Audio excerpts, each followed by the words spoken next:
I'm Andrea, one of the hosts of the Voice of San Diego podcast. Every week, I get together with the other editors at Voice and explain the news that matters in San Diego.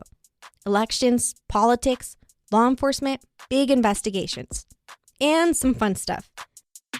The Great Palm Tree Debate, ranked choice voting, bike lane mania. It's great journalism and a lot of fun. Every Friday, wherever you listen to podcasts. Again, that's Voice of San Diego.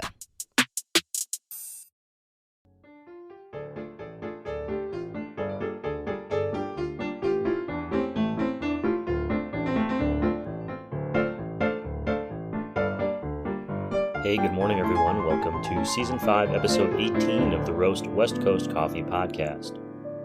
I'm Ryan Wolt, and this is the show where I bring you the stories of coffee professionals, entrepreneurship, and coffee education. And sometimes we drink coffee. I'm drinking one right now, actually. Thanks for coming back to listen to this show. I'm really looking forward to sharing my conversation with Jen Byard with you. Jen founded Communal Coffee and is the owner of the growing Communal Hospitality Empire. The newest communal space on offer is in Oceanside, California, not far from my home, in what has become a coffee destination, due to the proliferation of coffee shops and roasters all within walking distance of each other, including North County Roasters, Seaborn, Banana Dang, and even two of this show's industry partners, Camp Coffee Company and the soon-to-be-open Ignite Coffee Company. The city of Oceanside has even created a coffee trail map, which I'll share and link to on roastwestcoast.com. While you're listening today, be sure to follow this show at Roast West Coast and at Communal Coffee on Instagram. And go to communalcoffee.com to see menus, retail, and visuals. They're all pretty cool looking, and the design is fantastic. You can find those links in the show notes or subscribe to this show's newsletter on roastwestcoast.com, which is also where you can be sure that this show will drop first every week. Today's episode is coming to you from the road. I'm recording in my hometown of Wausau, Wisconsin this week. Shout out to the local coffee shops I've already stopped at, the Ugly Mug and Tuckney Coffee Company. Thanks for the great service this week, and a holy balls to Mayor Rosenberg.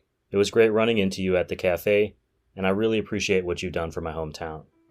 By now, you should have a full cup of coffee, or perhaps a dirty chai latte. Industry partner Steady State Roasting makes an incredible chai. But whatever it is you're drinking, blow the steam off the top, take a sip, and let the flavors explode in your mouth. Swallow, and then feel the relaxation course through you. What a moment. Thanks for being here. It's time for this Roast West Coast interview with the owner, founder, entrepreneur behind Communal, Jen Byard.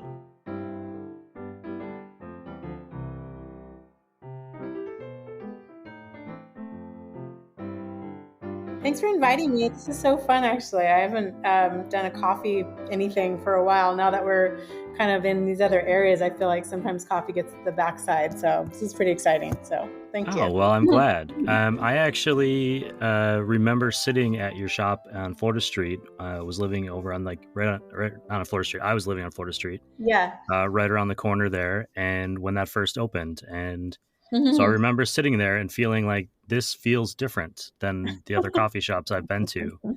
So I was excited. And then I recently went to your newest location up in Oceanside. And I thought, why haven't I reached out to Communal yet? You know, I've done 5 seasons of this show.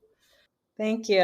That one was such a fun one to build based on all the things I've learned over these last 6 years, you know? So, oh, sure. Not that it's my favorite. Don't tell anyone that. But it is actually like, you know, as you grow and build, it's like, oh, this one actually is a product of all my successes and mistakes. So, right. You have a foundation of knowledge to work with. Yeah, it's pretty great. Before we get too far, I should say welcome to the show, Roast West Coast Coffee Podcast.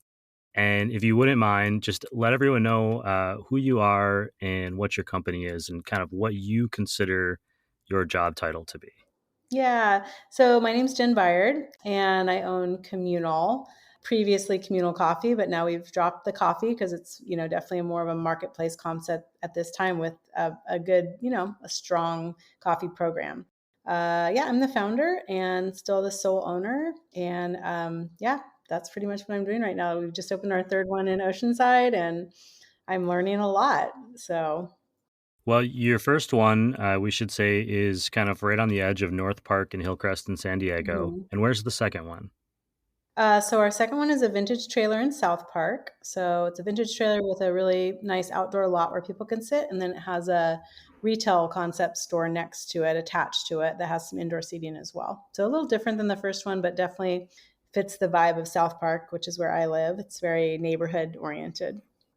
And I'm going to get to all of that communal stuff, but I want to kind of ask you a little bit about your background first. You weren't Yeah, necessarily in coffee before opening a coffee shop, is my understanding. right. I'm odd. Where did you come from? What was your path to getting to a point where you thought, I'm going to open a coffee shop? Well, I was born and raised in the Seattle area, so definitely, coffee was in my blood. I remember kind of first getting into coffee, like I was a senior in high school, going to Starbucks, became a iced hazelnut latte addict in 1989. And I feel like that was like my first like real introduction to something that wasn't like, I was raised on a farm, so whatever we were drinking on the farm, Folgers or whatever. So yeah, I always give props to Starbucks because they were obviously the foundation of what we're all doing in coffee, which is great. Yeah, but I feel like I learned a lot in the 90s in Seattle. There was all these like pop-up little coffee carts in front of basically every corner and building, and my mom had one of those. So even though I was like a punk kid and didn't want to work for her, I watched her like grow this little coffee cart in front of this downtown Seattle building and got excited about coffee at that point, but never really worked in coffee until I opened this business. So I am an odd person to be in it, but some of my desires for the business were, kind of beyond coffee also. Coffee was just a really great vehicle for us to produce the spaces that we made. It's really interesting that you had maybe you didn't realize it at the time, but someone to inspire you or someone to follow whose path you could follow in being an entrepreneur. I always Mm-hmm. find it's interesting to know what entrepreneurs' parents did. My parents were entrepreneurs as well. Yeah. And I tried to escape that world for a long time and Yeah. realized that, there's just no way around it. Yeah. What careers what did you jump into then before getting into communal? Yeah, I ran a nonprofit for 15 years. To be honest, that was like my first like real career. But I wasn't just running it. I kind of opened some new, you know, departments basically in that nonprofit. So there was a huge entrepreneurial side. And that's also kind of where I feel like I learned like hospitality, motivating people, leadership skills, and those things, like those parts. But I didn't really like learn in that phase, like running a business and what that looked like. So that was all, later in life. But that nonprofit for 15 years, I feel like was where I really gained a desire for hospitality, making people feel welcome, creating spaces that, made people feel good. And that's was one of my main motivations for opening Communal as well. Having people come into a space and feeling welcome, but also just inspired, like to create and do their own thing. That's one of the main reasons as well. Sure. Was there a tipping point where you decided that you wanted to go off and create your own thing? You weren't just going to be representing someone else's thing or a nonprofit? Nonprofit work can be addicting, but Yeah. also a little thankless sometimes, and it's a Yeah. lot of work. So, what was that motivator? I feel like some of the things in that nonprofit, though, too, for me, because I was like a national director, I learned how to create stories that inspired people because I was like a fundraiser as well and all those things. But then moving forward, I have three sons, teenagers now, but at the time they were all little. I have a son with Down syndrome, so he had needed a little extra, attention. And so I just felt like at that point in my life, I needed to do something where my time was a little bit more my own. So I, hashtag this, decided to become a stay-at-home mom, but I have hardcore ADHD and all the things like most entrepreneurs. And so I was able to like be home when my kids were home, but then I was also just inspired and excited about other things. So I created three small businesses kind of in the art and design world in the next 5 years, from like 2010 to 15, and kind of figured out what I liked about small business and what I didn't like. And yeah, I think those things all helped me learn and grow because I have a biology degree, like I have zero business background, but figured out kind of like how to run a small business and then take it to the next level with Communal. And the reasons for opening Communal were different. I really wanted to create a space where people felt inspired and welcome. But also I felt like it needed to be also a space where I wasn't the only person that had to be there in order for it to be successful. So creating a space where I could be an employer and have the space be running and functioning without me there, because I do have a lot of outside, commitments as well. So that was part of the inspiration. Well, when you decided to go into that space, Communal opened as Coffee and Flowers, and you had this big sign out front during the building process, Coffee and Flowers, and it just wasn't something that I had seen before. I wasn't into coffee at the time. I just liked going to coffee shops. Yeah. Um, what brought those two things together? Why was the flowers the other half of that Yeah. concept? And I will say, for anyone who is listening, you should go on Instagram and look at the Communal Instagrams, because the design throughout is impeccable. Hmm. That was actually totally like a blessing and a curse, right? It was an accident because that first shop, like I had $0. So I was like painting the building myself and like going through the city process, like learning all these business lessons, right? And so at one point we were just waiting on the city, and I was like, oh, we might as well just like paint the mural while we're waiting. And little did I know that once we painted that mural, it created like this buzz in the neighborhood. So that was a very accidental, smart move, basically. But the blessing and the curse was no one even knew our name was Communal for like the first 4 years. So yeah, I learned some branding lessons, but I'm definitely not sorry. But that concept came out of, one of my businesses before Communal was called Makers Arcade. And so I worked with local makers, and we had these big fairs, biannually. It was really fun. I have a very strong desire for collaboration with local vendors, people that make their own things, small business. And it kind of stemmed out of that when I was looking at a space to create kind of like a co-working space where makers could come and create their goods, but it also had a coffee shop and a retail shop. It was a space before the space we ended up in on Texas. And in the end, when I like really looked at it, the two things to me that seemed the most unique and the most like a strong partnership was the coffee piece, something that was very quality and craft coffee, as well as something beautiful like flowers. So that's kind of how that came about. It was like the third space we looked at, but I'm really happy that it came about, being attached to a nursery and just on that corner. It just, we had kind of the three things we needed to be successful, drive by traffic, neighborhood buy-in, and then also just destination traffic from being online and being something that was kind of interesting and unique in the neighborhood. So, Well, and that location wasn't necessarily in the heart of things at the time. It's become a destination, but I think at the time it was kind of out of the way. It was the place you drove past to get to where yeah, you were going, unless you lived there and there was nothing. You were always leaving to go to Hillcrest or North Park. yeah. So you filled a need in that little corner of the world. And you have a kind of, I believe, a longstanding partnership with Sight Glass Coffee up in the Bay Area. Mm-hmm. How did that come about? Why decide on them as your coffee provider, since you're not roasting your own coffees? Right. What makes them fit with what you guys do? I mean, in the beginning, because I was from Seattle and I love Portland, I spent a lot of time up there in that beginning phase of looking for coffee. And I swear I had the biggest gut ache. I tasted every espresso, in the whole Northwest. And I really just, in the end, after looking through everything in Seattle and Portland and San Francisco, felt like both their flavor profile, but also just their customer service, I just felt the most connected to them. And honestly, their wholesale manager at the time just really pursued us and really tried to help us open. I knew nothing, like bar layout, all of that stuff. I'm very overly confident, and I just was like, we can figure this out. And he's like, you can, but this looks dumb. Like, let me help this fix this for you. And so he just gave a lot. And then over the years too, like I said, I feel very committed to, even like in our retail sections, we predominantly buy from small businesses. I felt very committed to their story and what they produced and their direct trade model and all of that. And I feel like they still really are our best partner. We have a very close relationship with them.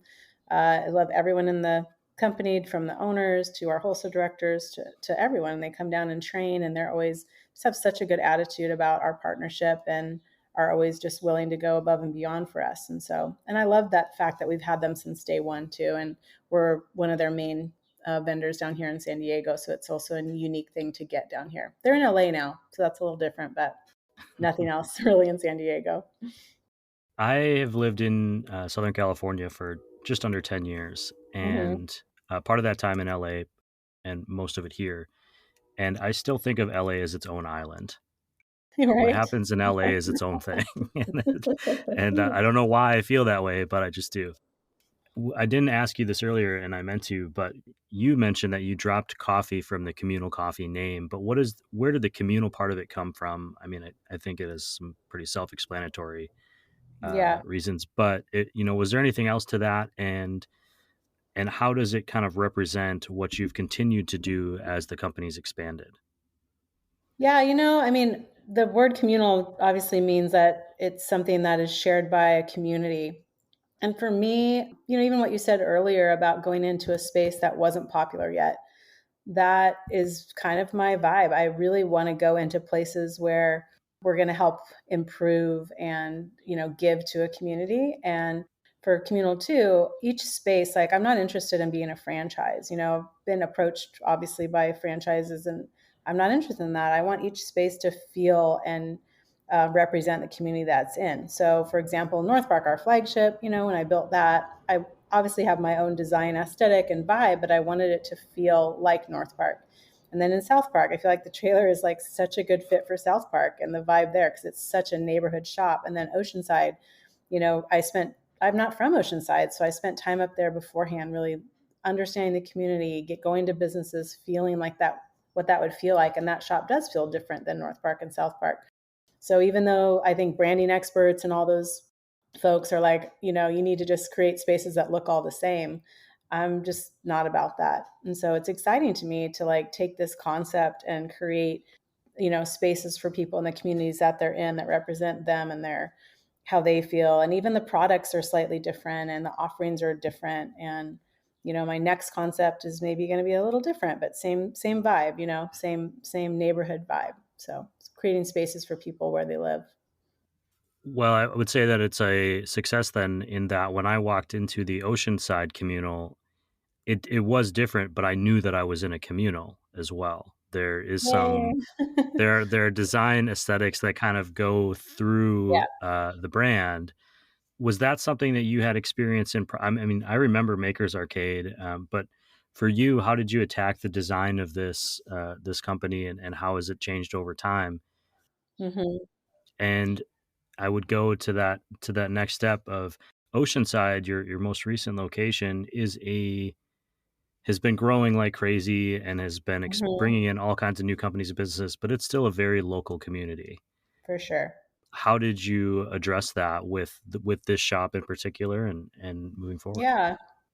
For me, to be honest, like when you open something and it's popular, you do get approached by a lot of people to build the next thing.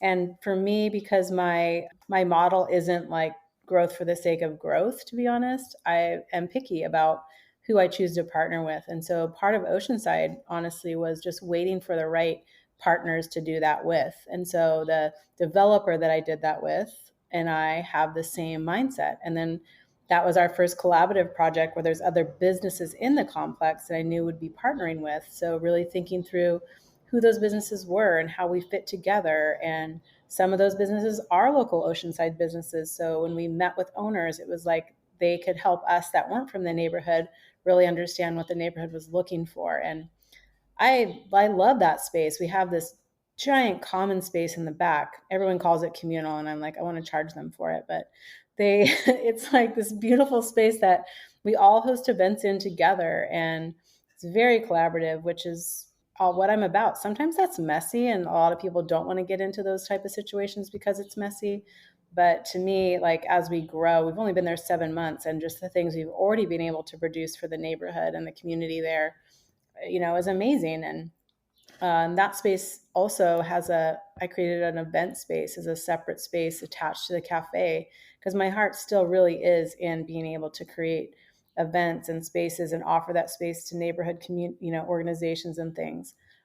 So that's kind of like the next, I think, phase of communal is being able to really partner with the community with events as well. Very cool. Yeah, I didn't actually know that backspace existed until I had already finished my coffee and was just kind of wandering around.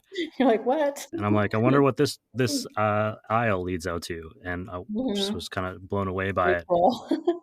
Yeah. I would imagine the South Park location, the which sounds to would be mostly outdoors, was Yeah. probably a great advantage during COVID. But how have you navigated the last 2 years? I mean, as a founder and an owner, you're not just coming up with the logistics. You have all these people who are depending on you. How did you handle that? Yep. Yeah, I think, like all business owners during that time, we all just adapted as things went. But again, with the entrepreneurial mind that I have, I feel like I'm always kind of up for a challenge. And while I definitely had to like adjust my expectations for my business during that time, I feel like I just was able to like time and time again see what my staff were like both willing and able to do during that time, who wanted to stay in the mix, who wanted to not be around, and all those things during that time. And yeah, we all adjusted our platform a million times. That got a little old. I don't think anyone would disagree with that. It's like, how many things can you honestly offer to go? At some point you're tapped out. But I'm thankful. I feel like, I made some personal adjustments during that time. I hired a life coach to really help me think through my mindset on life and business during that time.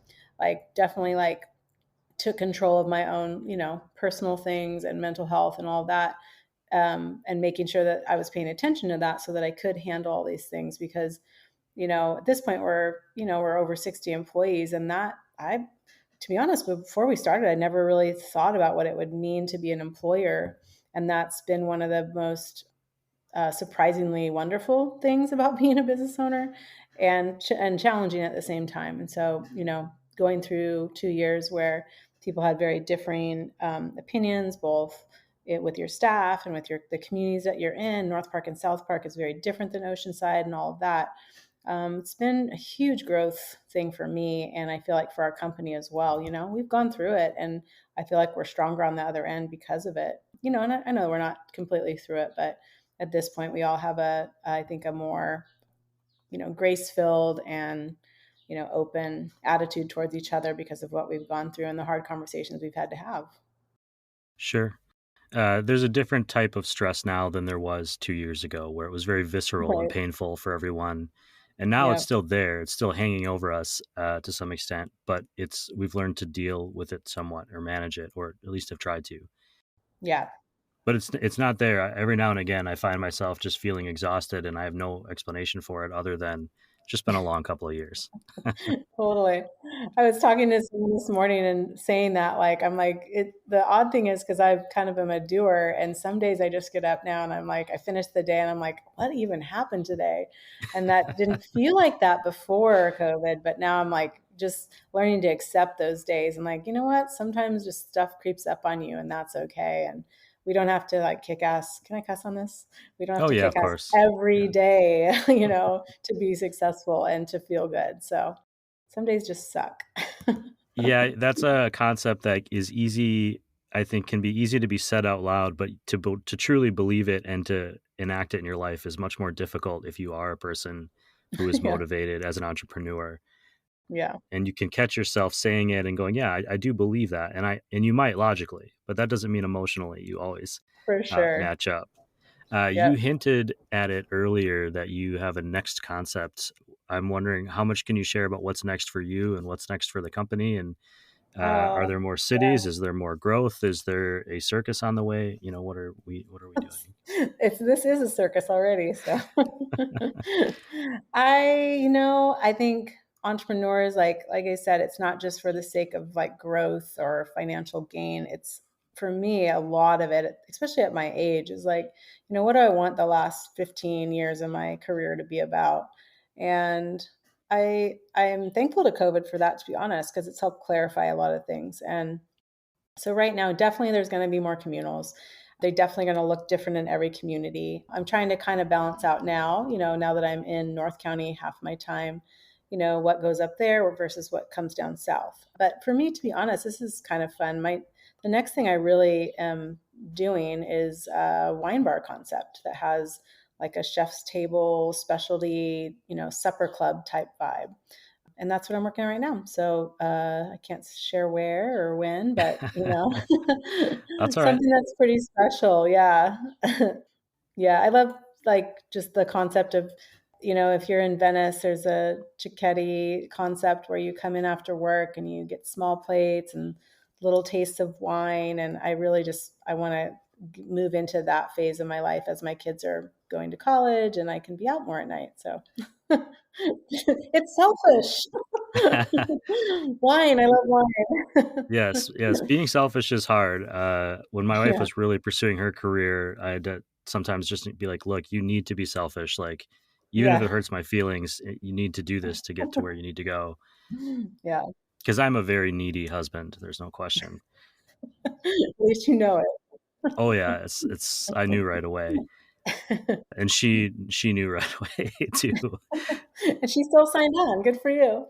Yeah, we're about to celebrate 20 years together. So I'm very Oh, that's excited about that. amazing. Congratulations. Thank you. There better be jewelry involved. If no We're one's told you that. Or an amazing trip. I have successfully been not great about buying jewelry. So when I do, it's very important, but also it's easier if she guides me a little bit in that regard. Yeah, you and all men. You should just write that down because that's good advice. Point me in the right direction. We're very good about not putting too much pressure on gift giving on specific dates Yeah. and just buying gifts when they feel inspired. I saw this and it made me Yeah, think of you. that's And great.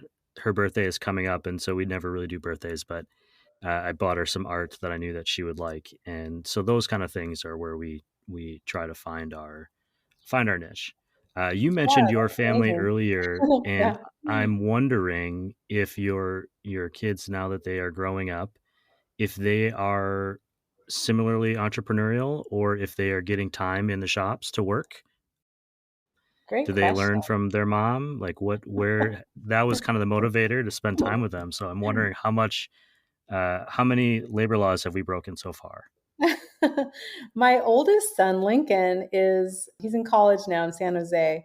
And he is probably the most similar to me, but he thinks I am just a dumbass still because I'm his mother, right? So, yes, he worked for me for like 6 months in the shop, and I had to fire him when he was 16 because he was such a terrible employee. And yeah, so it's one of those things like, again, I don't get my worth from what my kids, decisions are, thankfully. But I can see in him like this entrepreneurial spirit, and I just can't wait to see like where that comes out. And then my youngest son, Harrison, he's almost 15, kind of same. He's like the nicest person in our family, but I also see him like, he always is trying to start these little businesses like dog walking and all these things. And so, yeah, I for sure see the spirit that they're not that interested in my businesses right now, to be honest, because they're kids, but I can see their future coming out in their motivation and the things that they look for, even though they would never, ever, ever give me credit for that, and I don't need it. So They'll think of it later in life. I promise you that. maybe I didn't appreciate my parents till I had kids for sure. So I certainly have told my parents a few times, and I think they're most of my listenership, that I didn't know it then, but I was inspired by what they were doing as entrepreneurs growing up. Um, yeah. and they have three sons too, all of whom Uh-huh. work for themselves as entrepreneurs. So Oh, that's so cool. Even my kids, like I'm obviously like a proponent of them going to college, but I also told them along the way that if they didn't want to do that and they had an idea that they wanted to, us to participate in and fund, I would be also down for doing that as opposed to going to college. And no one's taking me up on it yet, but we'll see, you never Yeah, know. Kids stay never home know. until they're in their 30s now, so you'll have No, time. no, no, no. I mean, okay, so wait, here's one more story. My son, my oldest son, Lincoln, when he went to college, like I was raised on a farm, with limited resources, and so when I went to college, I, figured it out on my own. So I was always like, when my kids are older, I hope I can like provide that for them. And when he went to college, he decided that he would accept our funds for tuition, but not for anything else. And I literally was like, what kid says no to money? And he did his whole first year, like, on his own, working, paying his own rent, taking, just taking our funds for tuition. And while I was frustrated, because I'm like, wait, I'm trying to do this for you, I also really appreciated it and thought, I wonder where he got that from. But I do know where he got that from. I'm terrible at asking for help. Or he's already planning for a big ask later down the road, and he can say, hey, do you remember when? Probably too. No, he's just independent and motivated. And you know what? He kicked ass. He did so good. He did his whole first year with just tuition paid for in San Jose, the most expensive place in California. Yes. Yeah, Well, so congratulations to him thank and to you. you, because that's a success across the board. I'm wondering if there's anything today that I didn't ask you about that you'd like to share about Communal or about yourself or what path you've been on. Oh, this has been good questions, but I just think as a business owner and like, again, coming from a place where I wasn't from the restaurant industry or the coffee industry, I just feel like the biggest blessing in creating these places is not for other people. It's just been in my own life and what I've learned. And like I said, I'm not great at asking for help, but along the way, every time I got to a roadblock where it was like, oh, I don't know how to handle this, and being able to draw people in, whether paid or not, and ask questions and help and bring people in to help me develop and go to the next place in my business has been, again, like I said, the biggest. I feel like my own growth has been the best part of having Communal, as well as the things I'm able to give to other people. And it's so exciting. Like right now, I feel like we're at this like really pivotal place. We just went from, with 2 locations to 3, like 35 to 60 employees. And this is a whole different company now. And now I'm figuring out, like, now at this stage, like what can I provide for people that work for me? What cultural things need to change, like what needs to change in my life, what needs to change, in me as a mom, as a business owner, and all these places. And it's the employee portion and the mentorship that goes into this is as important as anything financial, or again, like I said, before, growth wise. It's not for the sake of growth, it's for the sake of what's created and what each space provides for the people that work for me and also the people that come in. So, man, this is the best job in the world, to be honest. So I don't say that every morning, to be honest, but, but most mornings I do. And it's addicting. It is addicting, and it's like an 80-20. I always have felt like that, like in whatever job I was in. Like if you love what you do 80% of the time, you're totally winning. So Absolutely. I still wake up some days and think, God, I wish I was running a restaurant again. And then, I have coffee and I sit and relax with the dog and I think, oh, that would be terrible right now. I'm having such a good day. We thanked Starbucks earlier for getting you hooked on those Yes. iced hazelnut coffees. What is it that you have to drink now, besides wine, obviously? But if you were to drink a coffee or a coffee drink or something related, what is it that you're going to drink? Well, let's talk alcohol first. So, Okay. because we do have wine and beer license now, so we're in these creative cocktails. So, I'm definitely still a red wine girl, orange wine girl. Bourbon and gin are my 2 vices. And then with coffee, honestly, in the morning, because I'm 50, I'm like, I can't drink coffee all day like I did when I was 20, So in the morning, I just have whatever single origin we have on at the shop. I make it in a Chemex. I drink 1 to 2 cups, and then I'm kind of done for the day. But when I go and visit like another shop, what I'm interested in, or when I'm like looking for, what their flavor profile is I usually just have a shot of espresso and a cappuccino to see how their espresso tastes with milk. So, and occasionally I'll have a pour over, but in general, that's what I'm like interested in when I'm out and about. So yeah, I love coffee, but I can't drink it after noon anymore. It's pathetic. Now they have coffee whiskey, so we're okay either way. I know. My friend Trevor is the Maker's Mark rep. And so we did a workshop recently, and it's like a competition, like who can make the better, bourbon cocktail. And I mean, sorry if you're listening, Trevor, but I did win because we vote. But he brought this coffee bourbon that was just like out of this world. And now, like, I mean, it might be in my cup right now. I'm not going to admit to that, but what time is it? It's almost 1. That's actually It's totally after lunch. You're fine. And you're an entrepreneur. You have weird hours. Yeah, well, a shot of that coffee bourbon in a single origin it's like the thing. So, well, now that we're getting into summer, I'll leave you with this, which is take that coffee bourbon and mix it in with some vanilla bean ice cream from Tillamook Ice oh my Creamery. gosh, yes. So it's a boozy avocado. Thank you so much for giving me some of your time today and sharing with us. I just really appreciate it, and for continuing to inspire other people with your shops. It's a very cool concept, and I enjoy going there, and I'm glad there's one in North County. Yay. Thanks for having me. Appreciate it.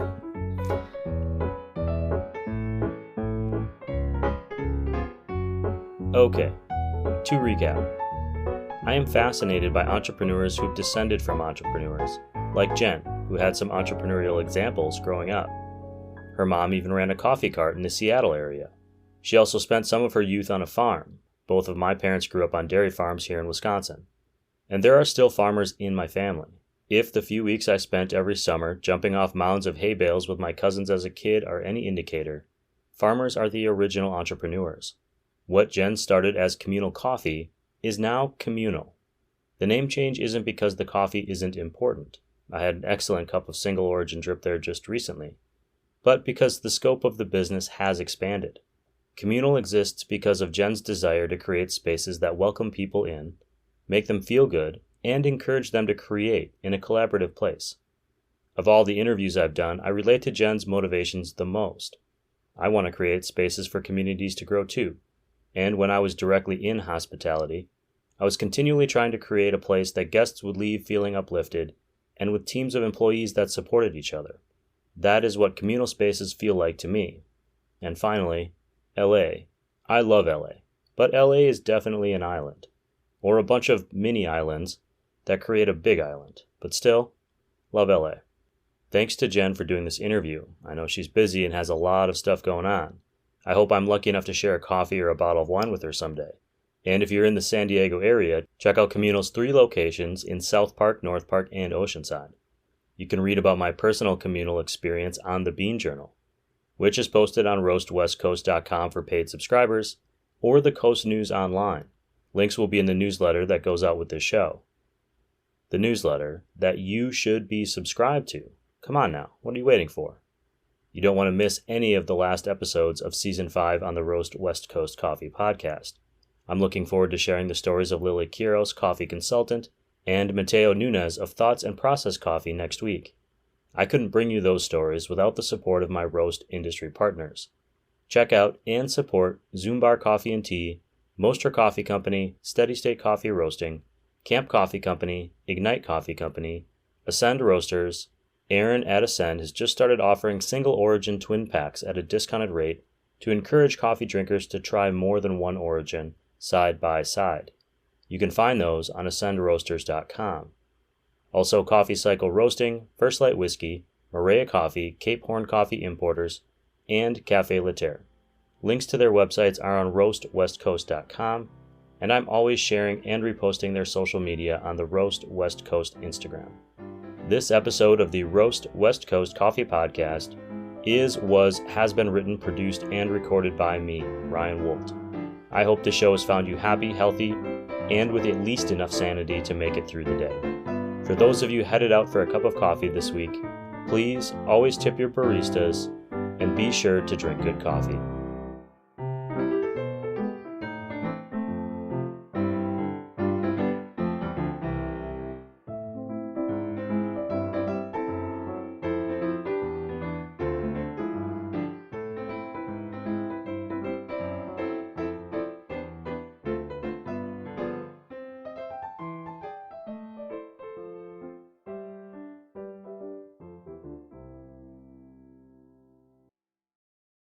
I like beer. Hey everyone, if you like the Roast West Coast Coffee Podcast, you might also appreciate the I Like Beer the podcast.